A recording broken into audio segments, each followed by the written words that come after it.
ვისაც საბერძნეთში გსურთ სწავლა, არ მაქვს თქვენთვის კარგი ამბავი, რადგანაც ძალიან ბევრი უმრავლესობა საგანმანათლებლო პროგრამების სახელმწიფო უნივერსიტეტებში არის ბერძნულად, ინგლისურენოვანი ძალიან ცოტა არის და უნივერსიტეტში მოხვედრისთვის თქვენ უნდა მიმართოთ საბერძნეთის განათლების სამინისტროს, რომელიც ჩაგიტარებთ მისაღებ გამოცდებს, დაახლოებით ეროვნული გამოცდების მსგავსია და ასევე მოგცემთ შესაძლებლობას რომ ჩააბაროთ ბერძნული ენა და სამინისტრო გადასცემს ხოლმე წარმატებულ კანდიდატებს უნივერსიტეტებს. რა თქმა უნდა, ეს ეხება სახელმწიფო უნივერსიტეტს და ეს ეხება სრულ საბაკალავრო და სამაგისტრო პროგრამებს.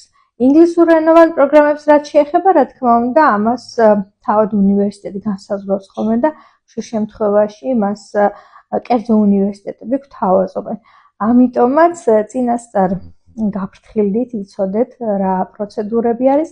კომენტარებში მივუთითებ ბმულს, თავად სამინისტროს გვერდზე არის აღწერილი ეს ყველაფერი და ერთი თხოვნა მაქვს, ვინც სწავლობთ ახლა საბერძნეთში ან გისწავლიათ, იქნებ დააკომენტაროთ თქვენი გამოცდილება, მოგვიყვეთ და სხვებსაც გაუკაფოთ გზა ხარისხიანი განათლებისკენ.